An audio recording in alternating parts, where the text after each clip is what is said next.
저희가 오늘 같이 읽은 이 38장에서 우리는 매우 오랜 시간 동안 그 본질적 의미가 매우 많이 곡해되었던 본문을 만나게 됩니다.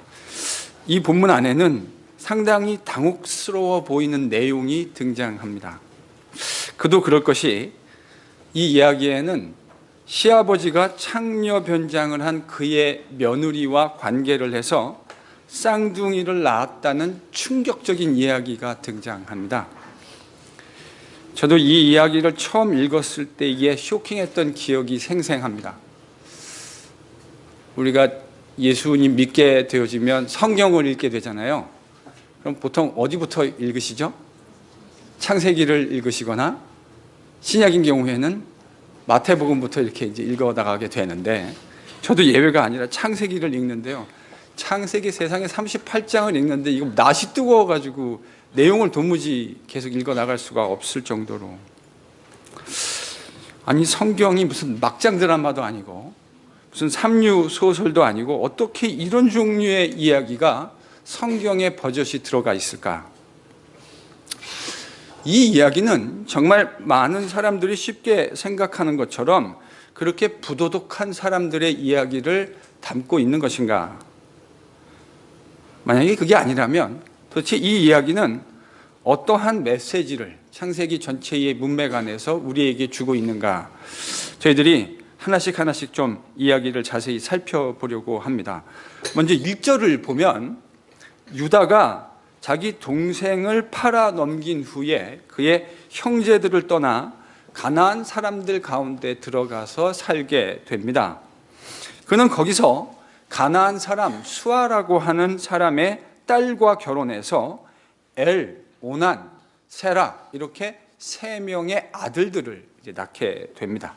그리고 그 장자 엘이 장성해서 결혼을 하게 되고 그 아내가 가나안 여자 다말이었습니다. 그런데 그 구체적인 내용이 다 나와 있지 않기 때문에 정확하게 알 수는 없지만 이 엘이라고 하는 사람이 여호와 보시기에 악해서 하나님께서 그를 죽이셨다, 이렇게 창세기가 기록해 주고 있습니다. 성경에서 어떤 사람이 악해서 하나님이 그를 죽이셨다고 하는 첫 번째 언급입니다. 얼마나 악했든지 하나님이 그를 죽이셨다고 기록해 주고 있어요. 바로 이제 이 상황에서 유다가 행한 조치가 8절에 나와 있습니다. 여러분 8절 한번 보실까요? 뭐를 행하라고 되어 있습니까? 남편의 아우된 본분을 행하라. 이 말은 이런 말이잖아요. 본분을 행하라고 하는 건 마땅히 행해야 할 바로 그것을 행해라, 이렇게 이야기한 겁니다. 오늘날 우리에게는 별로 친숙하지 않지만 유대인들을 비롯한 고대 근동의 문화에는 소위 말하는 수혼법이라는 것이 있었습니다. 여러분, 수혼법이라고 하는 것이 무엇입니까? 이 수혼법의 근본적 취지는 형이 자식이 없는 상태에서 죽었을 때 동생이 형수를 아내로 취해서 그 낳게 된 아들이 형의 가계를 잇게 되어지는 법입니다. 저희들은 흔히 형사취수제라고도 불렀습니다. 그런데 이 수혼법은 결국 근본적 취지가 이거죠. 후사 없이 죽은 형제를 위해서 아들을 낳아줌으로써 족보에서 그의 지위를 유지해주고 그가 가지고 있었던 재산권을 그의 가계에 보장해주고, 특히 고대 근동의 사회에서 여자가 약자일 뿐만 아니라 과부는 그 약자 중에서도 아주 대표적인 약자였습니다. 남편이 없는 여자. 이 여자는 고대 사회에서 아주 약자였는데 그 약자의 삶을 보호해 주려고 했던 그런 의도가 담긴 법이었습니다. 고대 근동에 있는 사람뿐만 아니라 유대인들도 이 법을 지켰어요. 정확하게 언제 하나님께서 이것을 주셨는지는 저희들이 정확하게 알지 못하지만 분명한 증거는 성경에 유대인들이 이 수혼법을 지켰다고 하는 예들이 이제 등장합니다. 고대 근동뿐만 아니라 유대인 언약 공동체에서 이것이 매우 중요한 의미를 가지고 있었다고 하는 것을 저희들이 알게 됩니다. 특별히 아브라함의 가계에서, 아브라함가에 있어서 이 법은 매우 중요한 의미를 가지고 있습니다. 왜 그렇습니까?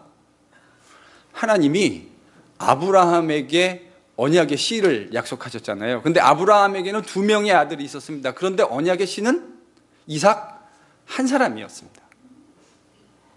이삭에게는 쌍둥이 2명의 아들이 있었습니다. 그러나 에서는 언약의 씨가 아니었고 야곱만 언약의 씨였습니다.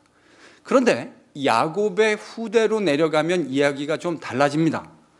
하나님은 야곱의 아들 12명을 모두 다 언약의 자손으로 간주하셨습니다.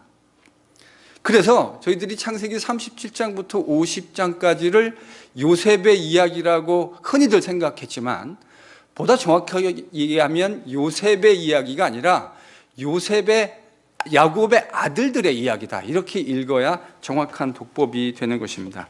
즉 야곱의 12아들 모두가 하나님의 언약에 있어서 자손이 되어지는 것입니다. 바로 이러한 언약의 관점에서 수원법은 매우 중요한 의미를 가집니다. 왜 그렇습니까? 그 언약의 자손의 지위가 보존될 수 있는 구체적인 방법이기 때문에 그렇습니다.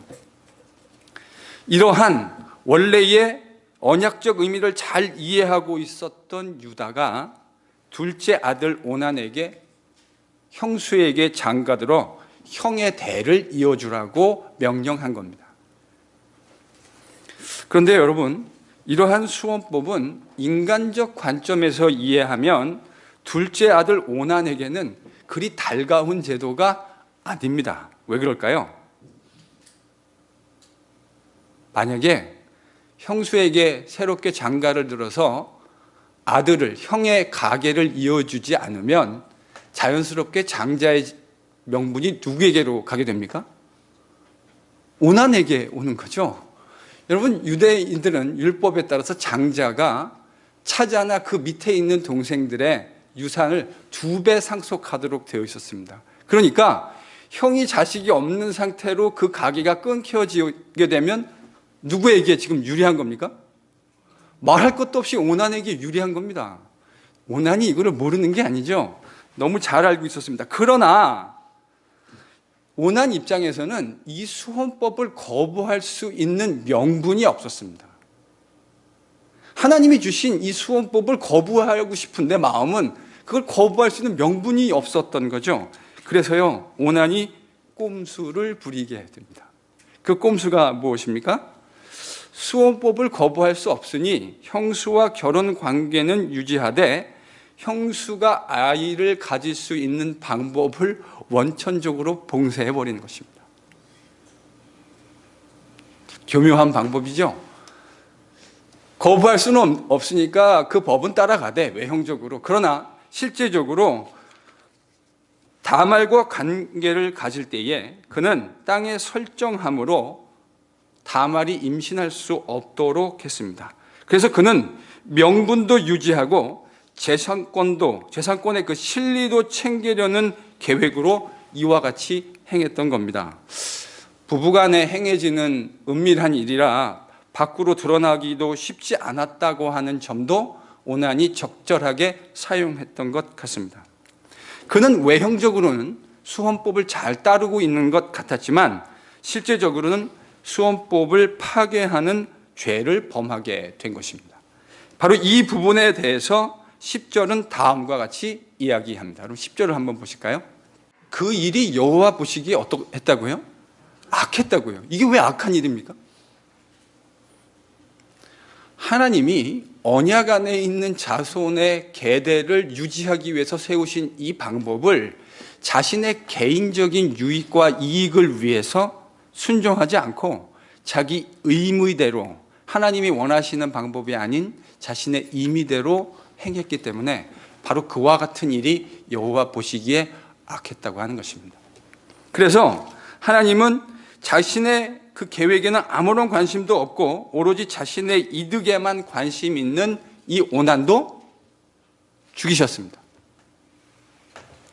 여러분, 사태가 이렇게 되자 유다 입장에서는 상당히 당혹스러웠을 것 같습니다. 자기의 생떼 같은 2 아들이 졸지에 다 죽임을 당한 겁니다. 여러분, 원래 수혼법의 제도대로 한다면 유다가 다음번 행했어야 하는 일은 무엇입니까? 막내 아들 셀라를 다말에게 남편으로 주었어야 했습니다. 그런데 문제가 하나 있었죠. 아직 셀라가 혼인하기에 적절한 연령이 된 것 같지가 않습니다. 그래서 며느리 다말에게 뭐라고 이야기했습니까? 여러분 11절을 보십시오. 지금 유다가 다말에게 친정집으로 가서 결혼하지 말고 수절하고 기다려라, 이렇게 이제 이야기를 했습니다. 이유는 나중에 셀라가 장성하면 남편으로 수혼법에 따라 줄 터이니 그때까지 기다리라고 하는 거죠. 그러니까 가나안에 자신의 본 집으로 돌아가서 친정집으로 가서 재혼하지 말고 잘 기다리라, 이렇게 이제 이야기를 한 겁니다. 그런데 행간을 잘 읽어보면 유다는 셀라를 다말에게 줄 의도가 처음부터 없었습니다. 왜 그랬습니까? 가만히 보니까 유다는 두 아들 죽음이 지금 누구 때문이라고 이해하고 있는 것 같아요? 다말. 저희 옛날에 이런 말 많이 하지 않았습니까? 이렇게 남자가 여자가 결혼했는데 남자가 일찍 죽었어요. 그럼 주변에 있는 분들이, 시댁 식구들이 뭐라고 얘기하죠? 기가 센 며느리가 들어와가지고 아들이 죽었다, 이렇게 그 시부모 쪽에서, 시댁 쪽에 있는 사람들이 이야기하는 것 저희들이 종종 듣지 않았습니까? 지금 비슷한 이야기가 진행되고 있는 것 같아요. 유다가 봤더니 생때 같은 아들, 젊은 아들 두 아들이 다 죽었다고요. 다말하고 결혼만 하면 죽어요. 그러니까 그 원인을 지금 누구에게 찾고 있는 거예요? 다말에게. 실제로는 여러분, 리얼리티는 뭡니까? 둘 다 여호와 앞에 악했기 때문에 하나님이 데려가셨는데 유다는 그렇게 이해한 거죠. 그래서 셋째 아들 셀라마저 주었다가는 이 아들도 잘못하면 죽임당할 수 있을 거라고 생각하고 주지 않을 목적으로 이같이 행했던 것 같습니다. 다말 입장에서도 이 같은 상황은 곤란하기 마찬가지였을 것 같습니다. 다말이 원래 가나안 여자잖아요. 근데 이 사람이 지금 자기 땅에 이민 온 가정에 시집을 가지 않았습니까? 시집을 갈 때 행복하게 잘 살려는 마음으로 틀림없이 시집을 갔을 텐데, 근데 얼마 시간이 지나지 않아서 자기와 결혼했던 엘과 오난이라는 두 남자가 다 죽임을 당했습니다. 그럼 이제 남아있는 유일한 희망은 뭐죠? 막내 도련님 셀라. 막내 도련님이 빨리 장성해야 되는데 시아버지 말 듣고 친정집에 가 있는데, 시간이 흘러서 이 셀라가 성인이 되었는데도 시아버지는 다말에게 그를 남편으로 주려는 의지가 없어 보입니다. 여러분, 이런 상황에서 다말이 선택할 수 있는 선택지는 두 가지 중에 하나일 것 같습니다. 첫 번째는 무슨 방법일까요? 첫 번째는요, 자신이 시집가서 알게 되어진 여호와 하나님, 그리고 그분의 언약 안에서 수혼법을 신실하게 지키기 위해서 결단하고, 믿음으로 결단하고 기다림의 인내를 해야 하는 겁니다. 이게 첫 번째, 다말이 할 수 있는 첫 번째 선택입니다. 이 결정은 다말 입장에서는 믿음의 결단과 인내를 요구하는 일이었을 겁니다. 자, 그러면 두 번째 결정은 뭐였을까요? 일단 유다 가문과 결혼으로는 결혼법이 종료된 거 아닙니까? 여러분, 우리가 결혼을 하면 결혼법에 매이게 되는 건 그 배우자가 살아있는 동안에 매이게 되는 거죠. 그 배우자가 자연적인 방법으로 먼저 부름을 받게 되어지면, 하나님의 부르심을 받게 되어지면 그 사람은 더 이상 그 결혼의 법에 매이지 않게 되는 겁니다. 지금 다말은 자연적으로 두 명의 남편이 죽임을 당했어요. 죽었어요. 그러니까 이 결혼법으로부터 노임을 받게 되는 겁니다. 그리고 시아버지의 명령을 따라 수절하고 지금 친정집에 가 있는데 그 아들을 줘야 수혼법에 매이게 되는 건데, 아들을 줄 의사가 있어 보입니까? 없어 보입니까? 아무리 기다려도 줄 것 같지 않아요. 그러니까 사실은 수혼법의 법에 따라도 다말은 이미 유다의 가문하고 유다의 집하고는 아무런 관계가 없는 여인이 된 겁니다, 법적으로. 제 생각에는 다말을 개인적으로 봐서도 두 번째 옵션이 훨씬 더 유리해 보입니다. 첫 번째 선택지보다 두 번째 선택지가 더 좋아 보여요. 인간적인 관점에서 보면요. 왜요? 다말은 처음부터 가난한 여자였다고요. 그리고 이제 이 유다 집안의 결혼법하고는 아무런 관계가 없는 상황이 이미 되어졌다고요. 그러니까 여러 많이 있는 사람 중에 한 사람을 택한, 자신의 마음에 드는 사람을 택하는 것이 더 유리하고 합리적으로 보이지 않습니까? 그러니까 지금 다말에게는 가나안 땅에 있는 다른 남자를 찾아서, 자기에게 잘해줄 수 있는 다른 남자를 찾아서 시집 가는 게 훨씬 유리했을 거예요. 그런데 다말이 여기서 믿음의 결정을 내리게 됩니다. 저는 이게 믿음의 결정이라고 생각합니다. 그녀는 수혼법을 신실하게 지키기로 결정했습니다. 이때 때마침 유다의 아내가 죽었습니다. 그래서 유다의 아내가 죽은 후에 그 상 기간이 끝나고 난 후에, 장례가 끝나고 난 후에 유다는 아둘람 사람 히라와 함께 양털을 깎기 위해서 딥나로 올라왔습니다. 근데 무슨 이유에선가 이 이야기가 다말에게 알려졌어요. 다말이 이 소식을 들었어요. 시아버지가 지금 양털을 깎기 위해서, 시어머니도 돌아가셨고 양털을 깎기 위해서 딥나로 왔다라고 하는 이야기를 듣습니다. 이 말을 듣자마자 다말은 과부의 의복을 벗어던지고 그 당시 창녀들이 일반적으로 입었을 복장으로 위장합니다. 그리고 에나임 길가에서 시아버지가 올라오기를 기다리고 있었습니다. 그녀의 의도대로 유다가 다말을 발견했습니다. 자신의 며느리일 것이라고는 상상도 못한 채 아내가 죽은 후에 많이 외로웠을 유다가 그녀를 창녀로 생각하고 흥정을 하기 시작했습니다. 그리고 그는 자신의 도장과 끈과 지팡이를 담보물로 맡기고 나중에 염소 새끼를 주기로 하고 다말과 관계를 가지게 되죠. 이 일로 다말은 아이를 가지게 됩니다. 후에 유다는 나중에 친구를 통해 염소 새끼를 주고 그 담보물을 찾으려 했습니다. 그러나 도무지 자기와 관계했던 그 창녀를 찾을 수가 없었습니다. 그런데 석 달 정도가 흐른 후에 유다에게 기막힌 뉴스가 전해집니다. 친정에 가서 수절 중이었던 며느리 다말이 뭐 했다는 보도입니까? 임신했다고 하는 보도입니다. 유다가요, 화가 단단히 난 것 같습니다. 뭘 보고 알 수 있죠? 원래 유다 율법에 따르면 간음한 여자를 치리하는 방법이 뭡니까? 돌로 치는 겁니다. 근데 지금 유다가 자기의 며느리 다말이 임신했다는 이야기를 듣고 뭐라고 명령을 내렸죠? 불로 태워 죽여라. 유다가 아주 화가 단단히 났던 것 같아요.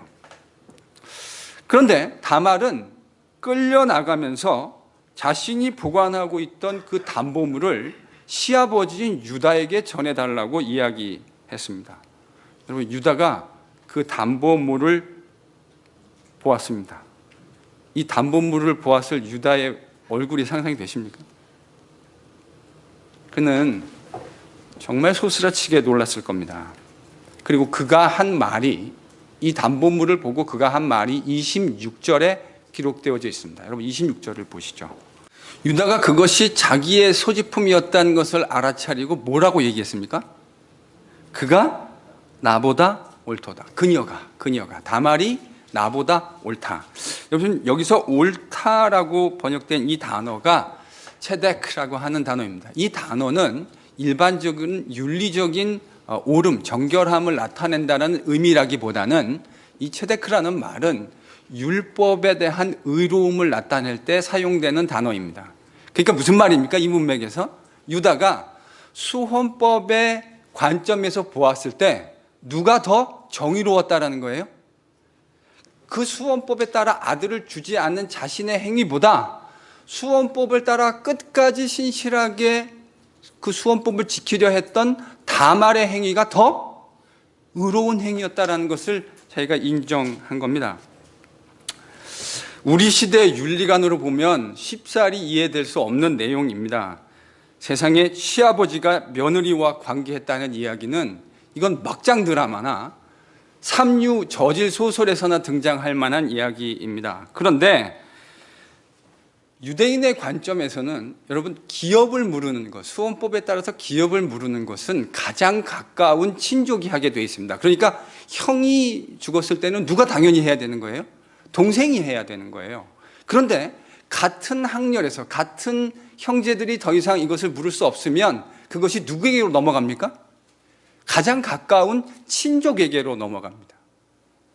그러니까 유다 가문으로 봤을 때는 지금 셀라 다음으로 가장 가까운 친족이 누군 거죠? 유다 자신인 거예요. 다른 남자가 없다고요, 그 집 가문에.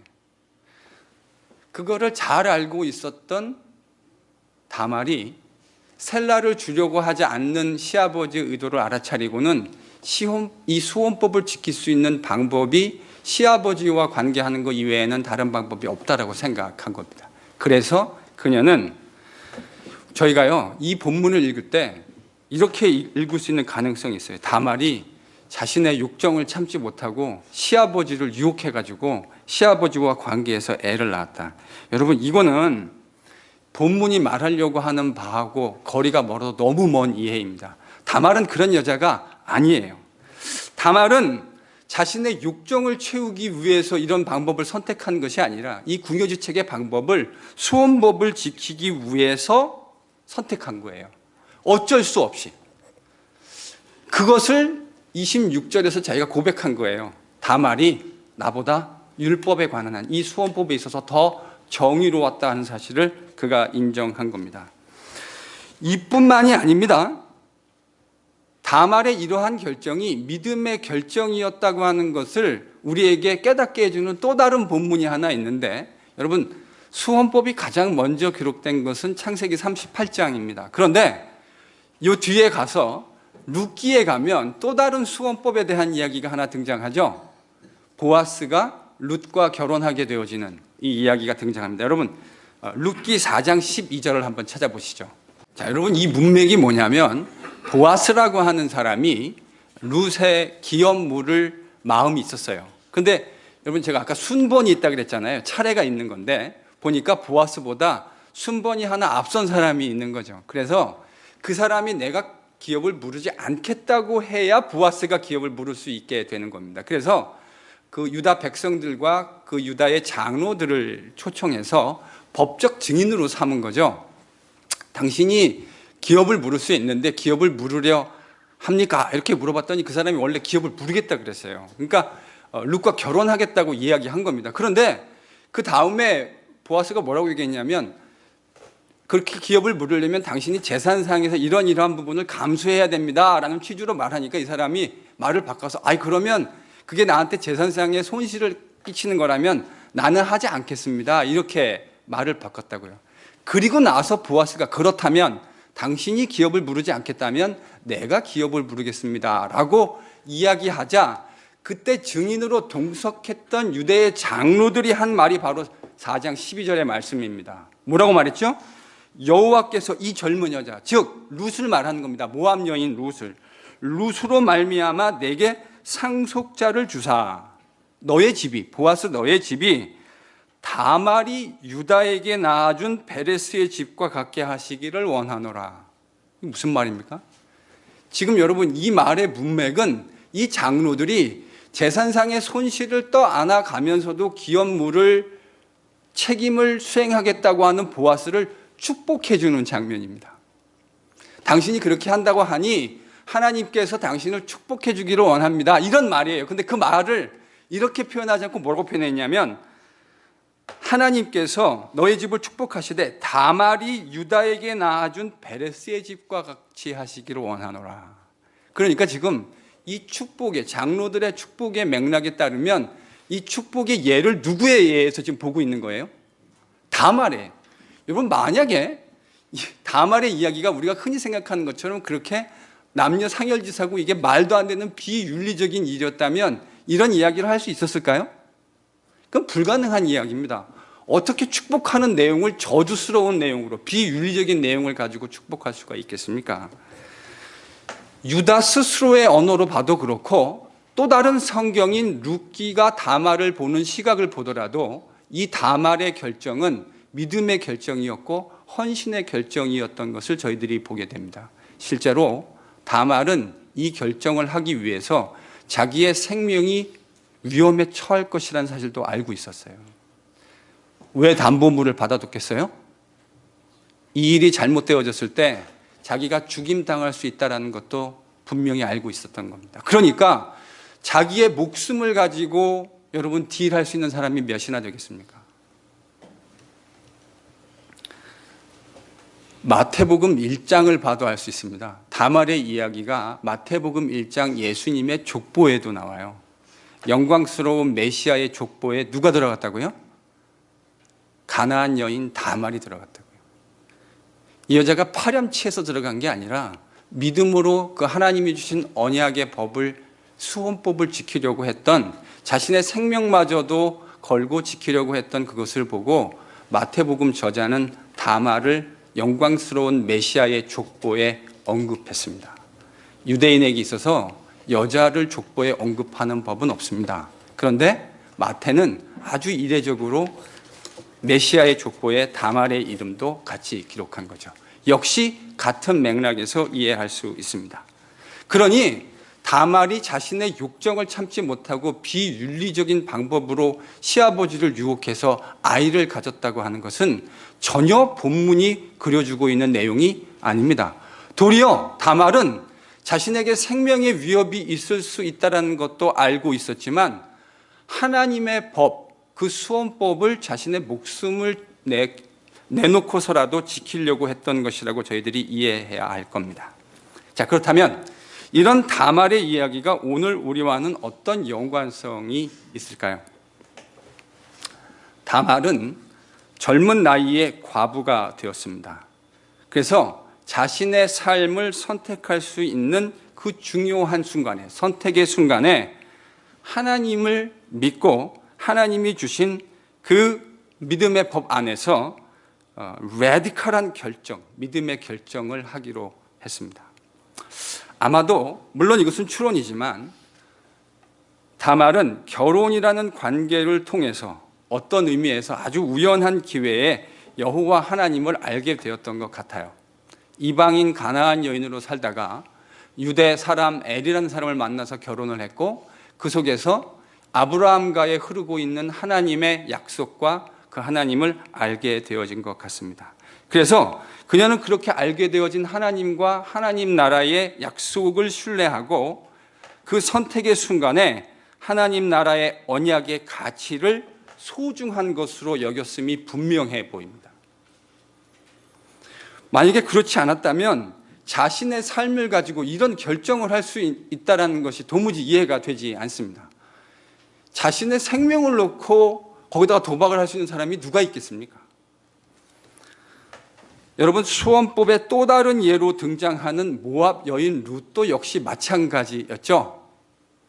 그렇지 않습니까? 이 룻도 남편을 잃고 시어머니가 젊은 청산과부 며느리들이 안타까워서 모압에 그냥 나는 떠나갈 테니 당신들 너희들 여기서 살아라. 너희 친정 부모에게로 돌아가라. 이렇게 이야기했는데 그때 모압 여인이었던 룻이 했던 그 유명한 말이 무엇입니까? 자기 동서는 이미 떠나갔는데 그 이야기를 듣고 떠나갔는데 그때 룻이 이렇게 얘기하잖아요. 어머니의 백성이 나의 백성이 될 것이고 어머니의 하나님이 나의 하나님이 될 것입니다. 여러분, 모압 여인 룻의 결정도 사실은 상식적으로 생각하면 말이 안 되는 결정 아닙니까? 지금 자기 시어머니 나오미는 남편도 없고 두 며느리도 남편이 다 죽었다고요. 그러니까 상식적으로 생각하면 아무 소망이 없는 절망적인 상황이라고요. 이 시어머니를 쫓아간다고 하는 선택은 이건 바보스러운 선택이고 절망적인 선택입니다. 왜요? 나오미가 그렇게 얘기하잖아요. 그 얘기를 듣고 난 다음에 내가 남편이 없는데 서로 오늘 밤에 남편을 맞이한다고 치자. 그래서 내가 아이를 낳는다고, 아들을 낳는다고 쳐도 그것이 너에게 무슨 소망이 되겠느냐라고 이야기하지 않습니까? 돌려보내려고, 자기의 며느리를, 사랑하는 며느리를 돌려보내려고 얘기했는데, 그 이야기에 대해서 룻은 자기가 선택한 이 선택이 믿음의 선택이었다라는 사실을 분명하게 고백한 겁니다. 저는 다말의 선택도 다른 것이 아니었을 것이라고 생각합니다. 이들은 아주 절체절명의 순간에 그 믿음의 법을 따라가기 위해서 아주 라디컬한 결정을 내린 것입니다. 여러분, 사실 따지고 보면 우리도 하나님과 하나님 나라의 복음을 우연한 기회에 접하지 않았습니까? 우리 가운데 복음의 진리에 대한 열망으로 똘똘 뭉쳐서 내가 하나님 나라의 복음이 어떤 것인지 알아보겠다 하고 그걸 확인하고 예수 믿은 사람이 몇 분이나 되시겠습니까? 우리 인생에 친구와 또 이웃들과 동창들과 부모님과 형제들과 친족들의 권유에 의해서 그들이 전해준 기독교의 복음의 단편적인 내용을 듣고 우리 대부분 다 예수를 믿게 된 거 아닙니까? 예수 믿으면 복 받는다라고 얘기해서 진짜 예수 믿으면 복 받는 줄 알고 하나님이 다 알아서 해주시는 줄 알고 그렇게 예수 믿었던 거 아닙니까? 그런데 그러다가 알게 된 기독교의 복음의 내용은 뭡니까? 내가 원하는 거 발을 디디면 디딜수록 이상한 이야기를 듣게 되죠. 내가 원하는 거 다 해주는 것이 아니라 하나님이 생각하시는 그 기독교의 진짜 복음이 무엇인지를 저희들이 배워가게 됩니다. 그런 의미에서 우리가 깨닫게 되어진 기독교의 복음도 정말 라디컬한 복음입니다. 그 복음의 내용이 무엇입니까? 하나님이 천지를 창조하셨을 때 가지고 계셨던 그 원래의 계획이 그의 아들 예수 그리스도를 통해서 완벽하게 성취를 보게 되었다. 그 하나님께서 예수 그리스도 안에서 새로운 창조가 일어나게 하셨다. 그래서 누구든지 그리스도 예수를 믿기만 하면, 즉 예수 안에 있기만 하면 새로운 피조물이 되어지는 은혜를 베풀어 주셨다. 여러분, 이게 기독교가 얘기하는 진짜 복음입니다. 우리가 예수를 믿을 때 아무런 일이 안 일어난 것 같이 보이지만 그 안에 어마어마한 일이 일어났다고요. 뭐가 일어났다고요? 새로운 창조의 사건이 일어났다고요. 하나님께서 예수 안에서 우리를 새로운 사람으로 지으셨다고요. 그게 예수를 믿는다라는 기독교 복음이 상징하는, 실제로 나타내는 바입니다. 여러분, 우리가 예수를 믿었을 때 이런 어마어마한 일이 일어난 거예요. 뭐가 일어났다고요? 새로운, 이게 그냥 덤덤하게 들리세요? 새로운 창조가 일어났다고요. 하나님이 창세기 1장 1절에서 말씀으로 새로운 세계를 만드셨던 것처럼 예수 그리스도 안에서 우리를 새로운 사람으로 빚으시고 만드셨다고요. 여러분, 그렇기 때문에 기독교의 복음은 라디컬합니다. 왜요? 우리는 더 이상 옛 세상의 질서와 옛 세상의 가치를 따라 사는 사람이 아니기 때문에 그래요. 우리는 하나님이 새로 만드신 바로 그 새로운 세상의 가치를 가슴속에 안고 살아가는 사람들입니다. 그래서 우리 가운데 그 어느 누구도 이제 썩어질 옛 세상의 질서 안에서 자신의 정욕을 따라 살지 않습니다.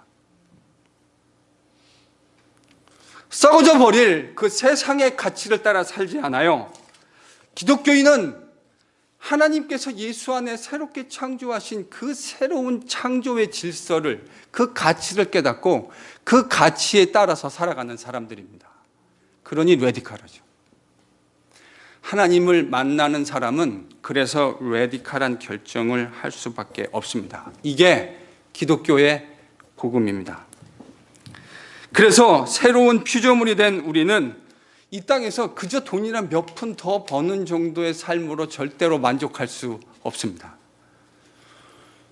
이러한 가치를 마음에 가지고 있기 때문에 우리는 그저 조금 더 넓은 집에서 쾌적한 삶을 사는 것으로 만족할 수 없습니다. 하나님이 이루어 놓으신 그 하나님 나라의 감격스러운 복음을 살아내고 그것을 내 주변에 있는 사람들과 나누고 그것을 여전히 알지 못하고 허망한 것들을 쫓아가고 있는 사람들에게 진짜 중요한 인생의 목표와 좌표가 무엇인지를 얘기하고 같이 그 길을 걸어가자고 이야기하는 사람들입니다. 이게 기독교인입니다. 이게 기독교가 얘기하는 기독교 복음입니다. 여러분, 저는 저와 여러분이 먼저 이 복음의 감격에, 그리고 그 복음의 감격이 요구하는 레디컬한 사명에 붙들릴 수 있기를 바랍니다. 저는 제 이야기를 하나 하자면, 저는 예수님을 만나고 나서 내 인생을 어떻게 살아야 될까라는 부분에 대해서 정말 진지한 고민을 했습니다. 여러분도 그러셨을 것이라 생각합니다. 그 고민의 끝에서 저는 신학교를 가기로 마음먹었습니다. 그런데 처음 신학교를 갈 때에는 정직한 마음으로는 목사가 되겠다는 마음은 없었습니다. 제가 저희 교회에 지원할 때 제 신앙 고백을 쓰라고 하는 내용이 있었어요. 그래서 제가 아마 장로님 나중에 직접 뒤져보시면 다 나올 겁니다. 제가 처음에는 신학교 갈 때 목사가 되려는 마음은 없었어요. 뭐는 있었냐면 복음에 합당하게 그 복음이 무엇인지를 잘 배우고 복음에 합당하게 살고 싶은 마음은 있었어요. 근데 여러분, 복음에 합당해 산다는 게 꼭 목사가 되는 건 아니잖아요. 그래서 잘 보고 배워보고 목사가 될 수 있으면 한번 돼보겠노라, 이런 마음으로 정직하게 갔습니다. 그런데 신학교 수업을 통해서 하나님 말씀을 전문적으로 배워가고 연구해 가면 갈수록 하나님 나라의 복음, 예수 안에서 하나님께서 이루신 그 복음의 그 감격적인 내용에 매료될 수밖에 없었어요. 이 세상을 하나님이 그리스도 안에서 새롭게 만들어내시고 우리에게 그 새로운 세상을 살 수 있는 가슴 뛰는 비전을 주셨다는 이야기를 말씀을 통해 묵상하고 기도할 때마다 가슴이 터지는 것 같았어요.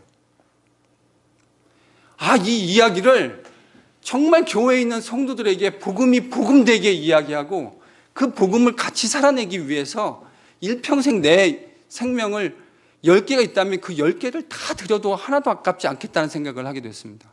그리고는 목사가 되겠다고 결단했어요. 하나님, 저 목사가 좀 되게 해주십시오.